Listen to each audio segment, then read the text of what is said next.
હાલો, આજે હવે દાડેશ્વર બાજુની અમારી જર્ની સ્ટાર્ટ થઈ ગઈ છે. ગાડી છે એનું નામ પંચ ગાડી છે. ત્યાં હવે શ્રાવણ મહિનો આવશે ને એના પહેલાં દાડેશ્વર દાદાને અહીંયા દર્શન કરવા જવાનું છે.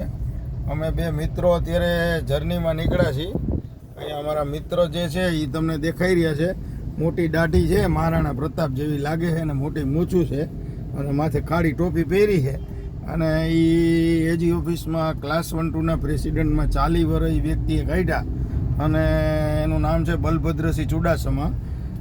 રાજકોટની અંદર અને સમસ્ત ગરાસિયા સમાજ, રાજપૂત સમાજ, ક્ષત્રિય સમાજ એની અંદર પોતે આગવી વિશેષતા ધરાવે છે. એ અમારા મિત્ર છે, વ્હાઈટ કપડાં પહેરે છે, અને અમારી ભાઈબંધી બહુ જૂની છે. તો ઘણા બધા મિત્રોને આજે લાઈવ સફરની યાત્રા અમારે બતાવવાની છે. અને અત્યારે આ ગાડી અમારી ધીમે ધીમે નવા રિંગ રોડ ઉપર નીકળી છે. દાડેશ્વર દાદાની કૃપા સર્વ ઉપર આ જે વિડીયો જોતા હોય એના ઉપર વરસે. અને આ ચેનલ જે રાજકોટ ન્યૂઝ 108 છે એને વધુમાં વધુ લોકો લાઈક કરો અને આ ચેનલને સબસ્ક્રાઈબ કરો. અને અત્યારે તમને આ નજારો જે છે એનો, એ આ નવો રિંગ રોડ છે, એ પણ તમને અત્યારે અમે દર્શન કરાવી રહ્યા છીએ. રાજકોટનો આ જે નવો રિંગ રોડ છે એ તમે જોઈ રહ્યા છો. અને અત્યારે આ હાઈ ક્લાસ બાપુ જે છે એ ડ્રાઇવિંગ કરી રહ્યા છે. અને હવે ધીમે ધીમે અમારી આ મંજિલ તરફ અમારી જે આ યાત્રા જે છે એ ચાલુ છે. અને સામે આ ઓટોમેટિક પંચ ગાડી છે. પંચ ગાડીની પણ જાહેરાત કરતા એવું તમને લાગશે, પણ એવું કંઈ છે નહીં, બરાબર. અને અત્યારે ઘણી બધી અહીંયા આર્સ મંદિરનો આ જે રસ્તો અહીંથી જાય છે, અને અહીંયા મામાદેવની દેરી પણ છે. અને એ નવો રિંગ રોડ ઉપર સરકારે ઘણું બધું ડેવલપમેન્ટ કર્યું છે. અને તમને મજા આવશે રાજકોટની આ જગ્યાનું નામ વાંચીને. સેકન્ડ વાઇફ એટલે કે ધ સેકન્ડ વાઇફ, બીજી ઘરવાળી, એવી અહીંયા હોટલ અને રેસ્ટોરન્ટ છે. હાઈરાઇઝ બિલ્ડિંગો, આ ગાડીઓ, અને આ રાજકોટની આ ખોડિયારમાં પાન કોલ્ડ ડ્રિંક ગયા માતાજી તો આવે એટલે મને યાદ આવી જાય તરત જ. ખોડિયારમાંનું વાત આવે ને. અને આ ગીર ગામથી, એ અમારા હરિઓમવાળા સાધક છે, મારા મિત્ર છે ખાસ. ગીર ગામથી રેસ્ટોરન્ટ છે. અને આ ઓલું ટીઆરપી જેવું છે, પણ ટીઆરપી નથી. આ ગેમ ઝોન જ છે. ટીઆરપી કાંડ અહીંયા થયો નથી. અને એપિક શેરા, અને આ એ નવા રિંગ રોડ ઉપર ઘા અમારી યાત્રા આગળ વધી રહી છે. અને આપણા જે મિત્રો જે ખાસ છે એ બધાને રાજકોટ આવે અને નવા રિંગ રોડેથી પછી આપણે દાડેશ્વર જતા હોય કે નવા રિંગ રોડે આપણે નીકળીએ તો ખૂબ મજા આવે એવું રાજકોટની અંદર પધારજો. તો ક્યારેક બધાને આવો લાભ મળે. અને અમારે તો શું, દેશ વિદેશમાં અમેરિકા, ઓસ્ટ્રેલિયા, જાપાન, જર્મની પણ મારા જ્યોતિષના કારણે ઘણા બધા મિત્રો છે. અને અહીંયા જો ક્રિકેટની પીચ બનાવેલી છે, એ તમે દેખાય છે. નાઇટ ક્રિકેટ ટુર્નામેન્ટ અને ડે ક્રિકેટ ટુર્નામેન્ટ અહીંયા થાય છે. એ તમને આ રાજકોટની મોજની વાત છે.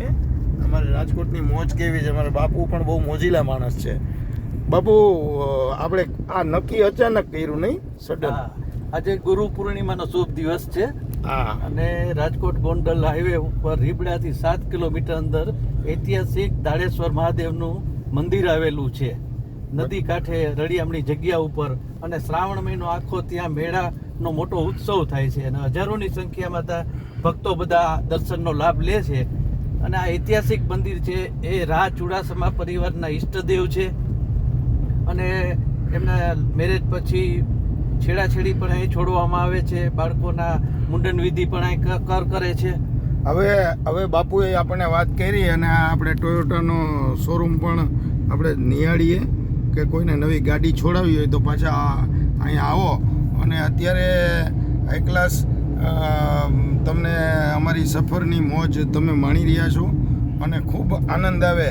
અને અમારે જે બલભદ્રસિંહ ચુડાસમા છે ને, એ જુનાગઢના રાના વંશજ કહેવાય છે, અને પોતે ખોડિયારમાંના પરમ ઉપાસક છે. અને એમણે જે દાડેશ્વર દાદાની વાત કરી ને, એમના જે મહાદેવ છે એ ક્ષત્રિયોના ઈષ્ટદેવ છે. એક બે ક્ષત્રિય નહીં, આદિ અનાદિકાળથી ક્ષત્રિયો વગર તો આજ પૃથ્વી ચાલે નહીં. અમારા જે સદગુરુ છે નિશ્ચલાનંદ સરસ્વતી પુરીના શંકરાચાર્ય, એણે તો સરકારને ઝાટકણી કાઢીને કહી દીધું છે કે ક્ષત્રિયો વિના તમારું કંઈ હાલવાનું નથી, સરકાર ઉઠલી જાય. અને અમારા જે નિશ્ચલાનંદ સરસ્વતી જે છે પુરી શંકરાચાર્ય, એ અત્યારે કટારિયાનો તમને ઓટોમોબાઈલ્સનો શોરૂમ પણ દેખાડ્યો છે. અને આ જે કિયા છે, કિયા ગાડી છોડાવી હોય તો તમે અહીંયા આવજો તો તમને મજા આવશે. આ કિયાનો શોરૂમ છે.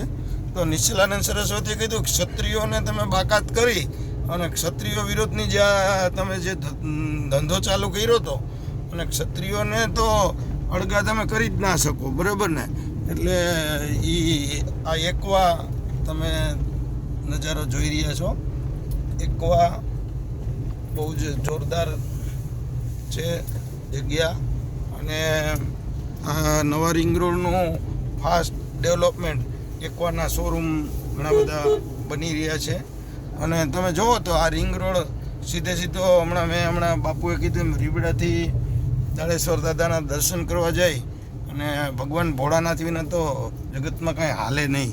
અને એમને તો રાના જે વંશજ છે એમને છે ને કુળદેવી પણ ખોડિયાર છે.